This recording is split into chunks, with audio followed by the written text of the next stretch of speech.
Hi everyone, welcome back to my channel. So today we are going to start a new chapter of business studies that is Principles of Management.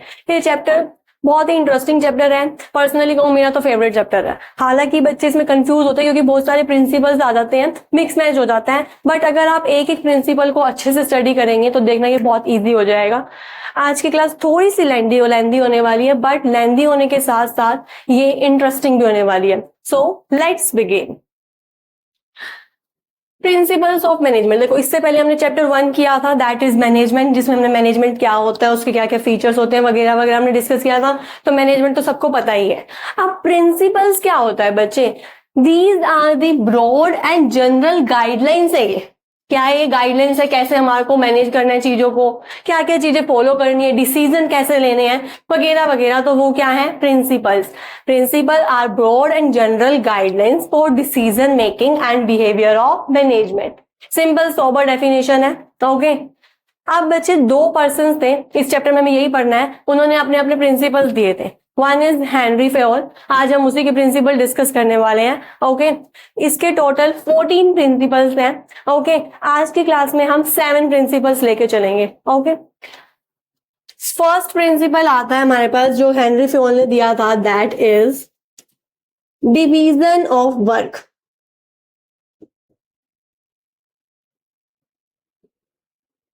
Division of work. इसके according क्या होता है बच्चे? Fayol कहना चाहता है इस principle के according that the whole work must be divided into small units. ठीक है, the Fayol says that whole work must be divided into small units.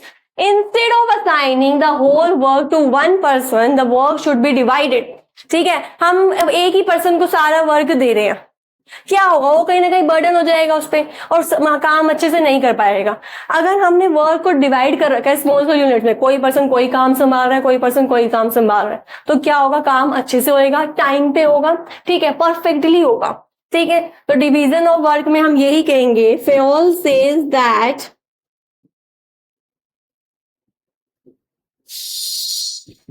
Whole work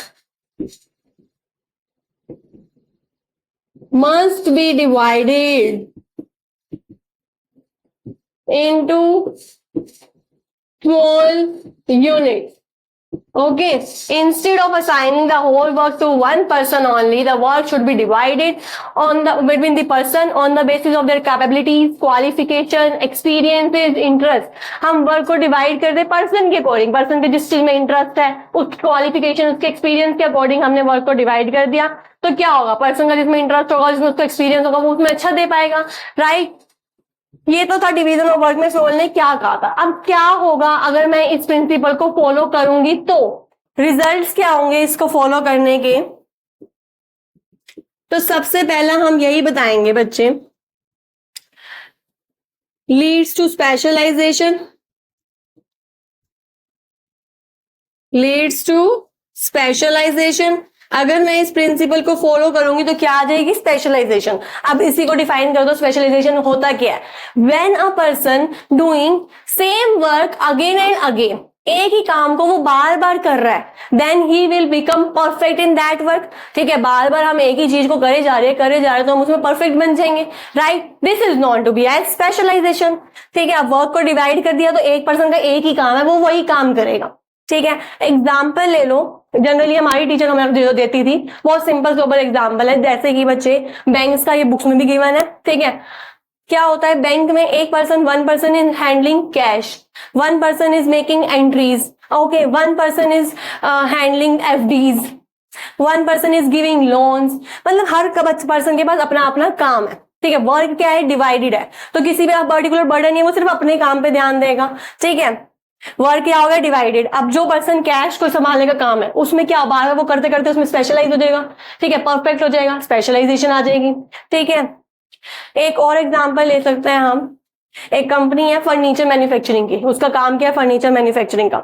ठीक है, अब क्या करता है? उसमें एक पर्सन है जो वुड कटिंग का काम संभालता है, दूसरा पर्सन है जो उस वुड से कुछ ना कुछ कुछ फर्नीचर प्रिपेयर करने का काम संभालता है, थर्ड पर्सन है उसको कुछ फिनिशिंग टच देता है। ठीक है, पॉलिशिंग करता है एक पर्सन, तो ये क्या है, वर्क डिवाइडेड है। जो पर्सन वुड कटिंग कर रहा है वो वुड कटिंग ही करेगा, और करते करते वो अपनी वुड कटिंग में कितना परफेक्ट हो जाएगा, स्पेशलाइजेशन आ जाएगी। तो मैंने इसमें 2 एग्जाम्पल दिए हैं, आप कोई भी एक लिख सकते हैं। ठीक है, पहले आप डिवीजन ऑफ वर्क को एक्सप्लेन कर दो, तो 2 और 3 लाइंस में पॉइंट्स में एक्सप्लेन करना, देन आफ्टरवर्ड्स एग्जांपल दे देना, बैंक्स का दे सकते हो या फिर आप फर्नीचर कंपनी का दे सकते हो, और भी जो बुक्स में एग्जांपल गिवन है आप अपने अकॉर्डिंग ले सकते हो। देन उसके बाद आप रिजल्ट्स बताएंगे, ठीक है, कि अगर मैं इसको फॉलो करती हूँ तो क्या होगा। फर्स्ट इज स्पेशलाइजेशन आ जाएगी, सेकेंड वर्क ऑन टाइम होगा, work on time reduces burden. मैंने बार बार बोला कि बर्डन क्या हो जाएगा, रिड्यूस हो जाएगा। अगर मान लो एक पर्सन सारे काम संभाल रहा है तो उसमें कितना बर्डन होगा, यही काम डिवाइड हो गया तो बर्डन भी तो रिड्यूस हो जाएगा ना, और डिवाइड है, स्पेशलाइजेशन है, वर्क टाइम पे भी होगा। ठीक है, अब क्या होगा इन केस ऑफ वायलेशन, हमें दोनों बातें बतानी है। अगर मैं फॉलो करती हूं तो क्या होगा, अब फॉलो नहीं करती, मैं इस प्रिंसिपल को तोड़ रही हूं, मैं नहीं मान रही इस प्रिंसिपल को, तो क्या होगा। वायलेशन के केस में क्या होगा, ये सारे अपोजिट, स्पेशलाइजेशन नहीं आएगी, ठीक है, बर्डन बढ़ जाएगा, वर्क ऑन टाइम नहीं होगा, डिले इन वर्क हो जाएगा, वर्क डिले हो जाएगा, स्पेशलाइजेशन नहीं आएगी, ठीक है, बर्डन कहीं ना कहीं पर्सन का बढ़ जाएगा। तो ये हमारा पूरा प्रिंसिपल था डिवीजन ऑफ वर्क। नेक्स्ट बच्चे हमारा प्रिंसिपल आता है, that is authority and responsibility. सबसे पहले हम इसका मीनिंग क्लियर करते हैं। अथॉरिटी क्या होता है, means power, power to take decisions. ठीक है, अथॉरिटी मीन्स पावर है हमारे पास कि हम मैनेज चीजों को कर सकते हैं, डिसीजन ले सकते हैं। रिस्पॉन्सिबिलिटी क्या होता है बच्चे, obligation to complete task on time. Task complete करना है हमारे को, टाइम पे जो मुझे जॉब दी गई है उसको कंप्लीट करना है। ठीक है, तो अथॉरिटी क्या होता था, power to take decision, authority का मतलब ही क्या है, पावर। ठीक है, रिस्पॉन्सिबिलिटी का मतलब obligation to complete task on time. अब इस प्रिंसिपल के अकॉर्डिंग क्या है, according to this principle there must be balance between both authority and responsibility, they must be equal. अब क्या होगा अगर ये इक्वल नहीं होगी, तो वो करके बता दो।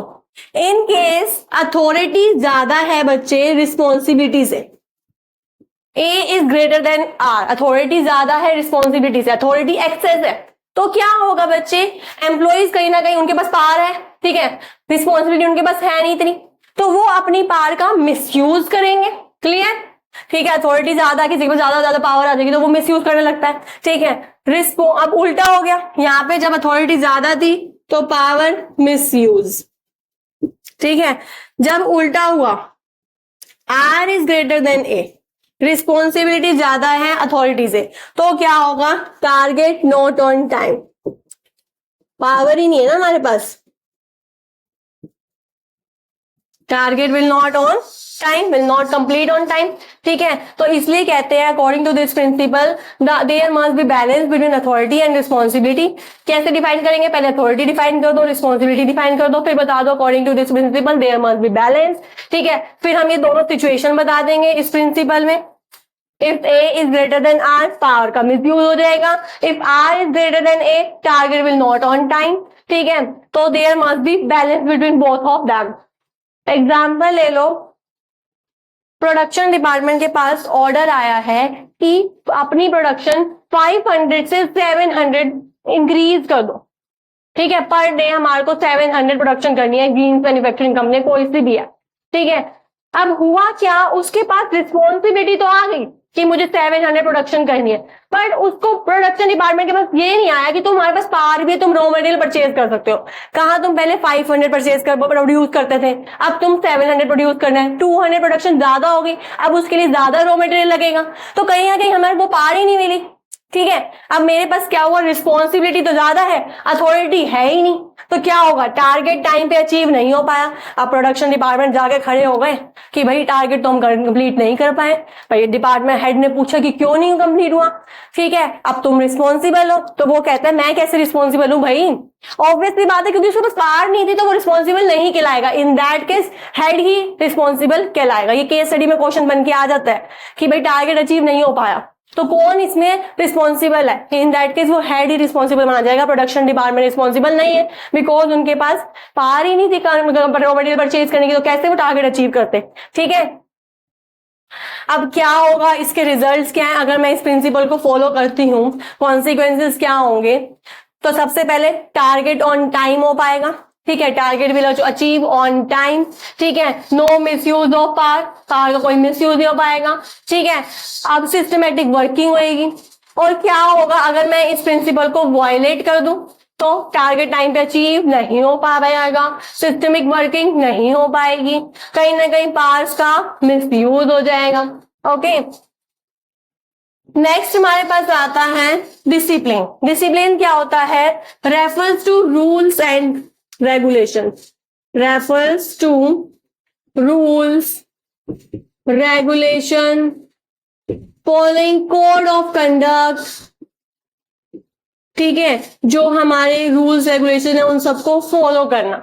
अब discipline is needed at all levels, subordinate, superior, हर लेवल पे, top level, middle level, lower level organisation, ये हमने मैनेजमेंट में पढ़ा था ना। तो हमारे को तीनों लेवल पे डिसिप्लिन चाहिए, ठीक है। अब जो टॉप लेवल है, जो हमारे बॉस वगैरह है, वो कैसे डिसिप्लिन मेंटेन करेंगे, बाय बिहेविंग गुड वे, ठीक है, गुड मैनर के साथ उनसे बिहेव कर रहे हैं अपने एम्प्लॉयज के साथ, ठीक है, उनकी बात को भी सुन रही है, उनको भी इंपॉर्टेंस दे रही हैं। और सेकंड, एम्प्लॉयज कैसे डिसिप्लिन मेंटेन करेंगे बच्चे, एम्प्लॉयज अपना ऑनेस्टी से काम करके, ठीक है, कंपनी के बारे में सोच के, अपने कंपनी के टारगेट्स को टाइम पे अचीव करके वो डिसिप्लिन मेंटेन कर सकते हैं। और कहीं ना कहीं जो टॉप लेवल है उनको फ्री एंड फेयर वेजेस देके डिसिप्लिन मेंटेन कर सकते हैं, ठीक है। तो डिसिप्लिन क्या होता है, refers to following code and conduct rules and regulation, ठीक है, जहां पे भी कुछ ना कुछ रूल्स एंड रेगुलेशन तो होंगे, उसको फॉलो करो, दैट इज डिसिप्लिन, ठीक है।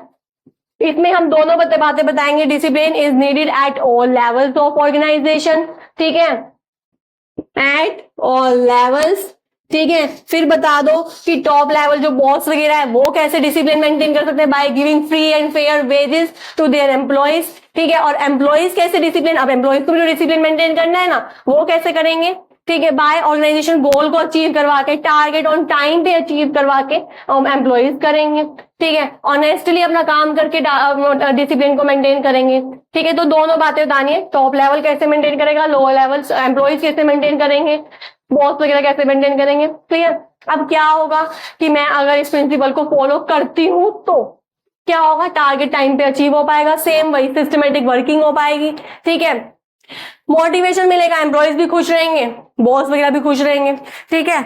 और अगर मैं इसको वायलेट कर देती हूं, अगर मैं ये प्रिंसिपल फॉलो नहीं करती हूं, तो कहीं ना कहीं टारगेट टाइम पे अचीव नहीं होगा, लैक ऑफ मोटिवेशन रहेगा, एम्प्लॉयज को लगेगा कि हम काम ज्यादा करते हैं पर हमारे को कुछ मिलता नहीं है, और बॉस को लगेगा कि हम ज्यादा पे करते हैं वो कुछ नहीं करते, ठीक है। सिस्टमेटिक वर्किंग नहीं हो पाएगी, अगर मैं वायलेट करती हूं तो सिस्टमेटिक वर्किंग नहीं हो पाएगी, ठीक है। तो ये हमारा प्रिंसिपल था डिसिप्लिन, ओके। अब नेक्स्ट प्रिंसिपल हमारे पास आता है, principle number 4, that is unity of command. Command बस बेसिकली मींस ऑर्डर, कमांड का मतलब ही क्या होता है, order, right. So according to this principle, one person, one employee must receive order from one boss only, ठीक है। If he is receiving order from more than one boss, then he will get confused ना कि whose order will be executed first, कि किसकी पहले वो बात complete करने, किसका ऑर्डर पहले सुने किसका बाद में सुने, कंफ्यूजन हो जाएगी, राइट। तो ये प्रिंसिपल हमारे को कहता है कि एक पर्सन एक टाइम पे एक ही पर्सन से, एक ही बॉस से ऑर्डर ले, ठीक है, तो कोई कंफ्यूजन नहीं होगी, टारगेट टाइम पे अचीव हो पाएगा, ठीक है, तो according to this principle one employee must get order from one boss only. If he is getting order from more than one boss then he will get confuse that whose order will executed first. ठीक है, one employee order from one boss only. फिर बता दो कि अगर वो एक से ज्यादा से ऑर्डर ले रहा है तो क्या होगा, कंफ्यूजन हो जाएगी. अब क्या क्या इफेक्ट्स होते हैं, कॉन्सिक्वेंसेस क्या है इसको फॉलो करने के, इफेक्ट्स ऑफ एप्लीकेशन. अगर मैं इस प्रिंसिपल को अप्लाई कर रही हूं तो क्या क्या इफेक्ट्स हैं, कहीं ना कहीं नो कंफ्यूजन, कोई कंफ्यूजन नहीं होगी. ठीक है, no problem of ego clash. ये ईगो क्लैश का मतलब क्या है बच्चे, देखो अब हुआ क्या, एक एम्प्लॉय के मतलब दो तीन ज्यादा उससे बहुत से ऑर्डर आ रहे थे, तो उसने क्या करा, एक का ऑर्डर पहले मान दिया, तो दूसरे वाले क्या थे, वो नाराज हो गए. ईगो पे बात आ गई ना कि भाई मेरा ऑर्डर कैसे नहीं माना तूने, पहले उसका कैसे पूरा कर दिया, कहीं ना कहीं ईगो भी आ जाती है. तो ये चांसेस नहीं होंगे अगर एक ही बॉस से ऑर्डर मिलेगा तो. ठीक है, टारगेट टाइम पे हो पाएगा, टारगेट ऑन टाइम. अब क्या होगा जब हम इसको वॉयलेट कर देंगे, इफेक्ट्स ऑफ वॉयलेशन, तो देयर विल बी कंफ्यूजन. ठीक है, whose order will be executed first and there will be high chances of ego clash, target will not achieve on time. और एक और वॉयलेशन का हमारे पास पॉइंट आ जाएगा, दैट इज बच्चे कहीं ना कहीं एक्सक्यूजेस के चांसेस बढ़ जाएंगे, चांसेस ऑफ एक्सक्यूजेस. ये वॉयलेशन का पॉइंट है. पहले तीनों पॉइंट तो वॉयलेशन में ये सारे ही थे. ठीक है, आप इसमें भी ऐड कर सकते हैं. Then chances of excuses. अब क्या होगा, एम्प्लॉयज के पास तो बहाने मिल जाएंगे एम्प्लॉयज को कि अगर वो टारगेट नहीं काम पे एक का ऑर्डर नहीं सुन पाया तो वो क्या कह देगा कि भाई मैं तो उसका ऑर्डर कर रहा था पहले कंप्लीट, पहले मुझे सर ने ये बोल दिया था, मैं उसकी बात मानने लगा था. तो कहीं ना कहीं वो काम से बचने के उनको चांसेस मिल जाएंगे, एक्सक्यूजेस मिल जाएंगे.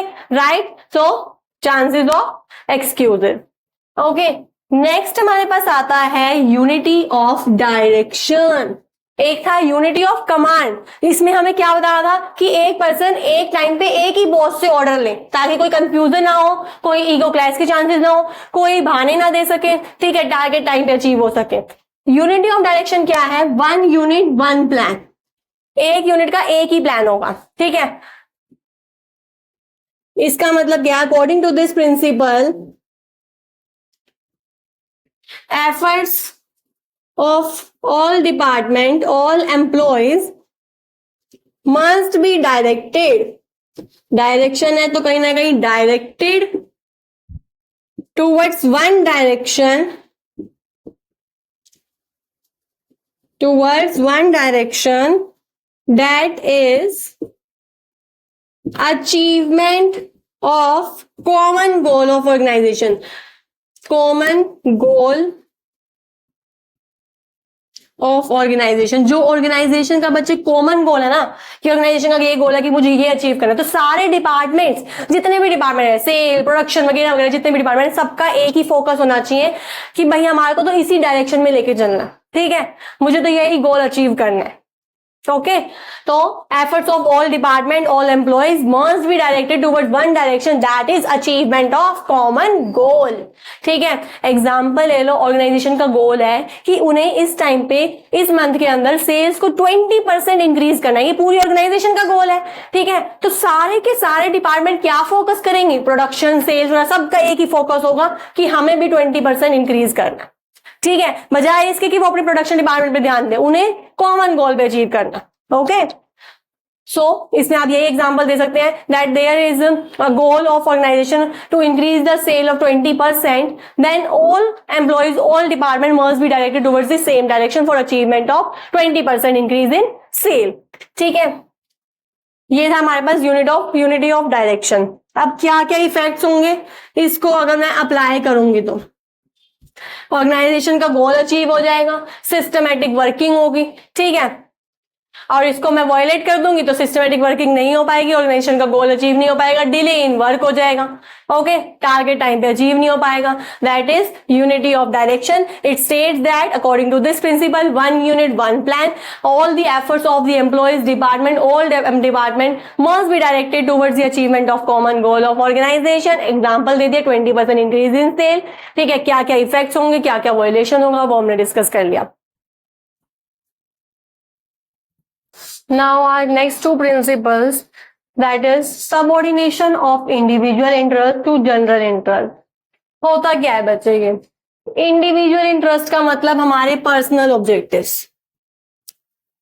अब हम कोई कंपनी या कुछ भी ज्वाइन करते हैं तो हमारा कुछ पर्सनल ऑब्जेक्टिव होता है, राइट? किसी का होता है कि मुझे कुछ सीखने को मिलेगा, किसी का होता है मुझे अर्निंग चाहिए, राइट? सबके अपने अपने ऑब्जेक्टिव्स हैं, that is known to be as personal objectives, ठीक है।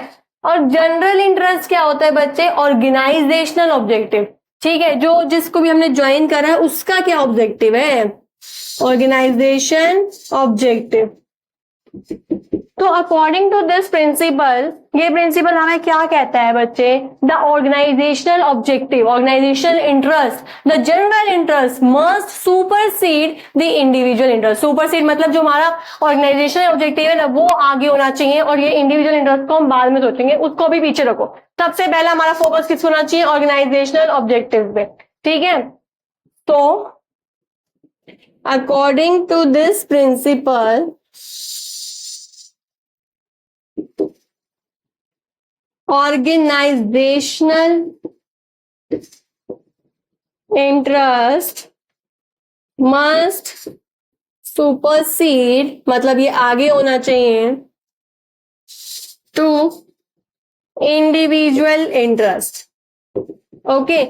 इन केस अब जो हमारा ऑर्गेनाइजेशनल ऑब्जेक्टिव और जो इंडिविजुअल ऑब्जेक्टिव वो दोनों सेम है, ठीक है। ऑर्गेनाइजेशन का भी है कि मुझे इंक्रीज करनी है अपने सेल्स वगैरह, और इंडिविजुअल का भी है कि मुझे सेल्स इंक्रीज करवानी है, ठीक है। दोनों का सेम है तो कोई प्रॉब्लम ही नहीं है, फिर तो कोई इश्यू ही नहीं है। बट क्या हो अगर कि हमारा ऑर्गेनाइजेशन ऑब्जेक्टिव अलग है और इंडिविजुअल का ऑब्जेक्टिव किसी और डायरेक्शन में है, उनका अलग ऑब्जेक्टिव है, जब पर्सनल ऑब्जेक्टिव अलग है, जनरल इंटरेस्ट अलग है, तो इन दैट केस एक अच्छा मैनेजर को क्या करना पड़ेगा? उन दोनों को ट्राई करना पड़ेगा रिकॉन्साइल करने के लिए, कि देखो क्या हम उसको मैच कर सकते हैं, अगर बैलेंस कर सकते हैं तो वेल एंड गुड, ओके। तो this is subordination of individual interest to general interest. इसमें क्या होगा? फिर से टारगेट टाइम पे अचीव हो पाएगा, ऑर्गेनाइजेशन का गोल अचीव हो पाएगा, ठीक है। कहीं ना कहीं एम्प्लॉइज को भी कंपनी की टर्नओवर इंक्रीज होएगी, ठीक है। ऑर्गेनाइजेशन गोल इंक्रीज होएगा, टर्नओवर इंक्रीज होएगी, एम्प्लॉइज को भी कहीं ना कहीं ज्यादा रिटर्न मिल पाएगा, ठीक है। और अगर मैं इसको वायलेट कर दूंगी तो एम्प्लॉइज अभी तो सफर नहीं करेंगे, लेकिन लॉन्ग टर्म में उनको सफर करना पड़ जाएगा, कंपनी अच्छी नहीं चलेगी, ऑर्गेनाइजेशन गोल अचीव नहीं हो पाएगा, ठीक है। ऑर्गेनाइजेशन गोल अचीव नहीं हो पाएगा, इन दैट केस टर्नओवर भी इंक्रीज नहीं होगी, एम्प्लॉइज को कुछ रिटर्न नहीं मिल पाएगा, ठीक है, राइट। अब जब कंपनी का अच्छा से ऑर्गेनाइजेशन गोल अचीव नहीं हो पाया तो हम उतनी रिटर्न नहीं दे पाएंगे एम्प्लॉइज को, तो कहीं ना कहीं एम्प्लॉइज को सफर करना पड़ जाएगा इन लॉन्ग टर्म में। These are the violations.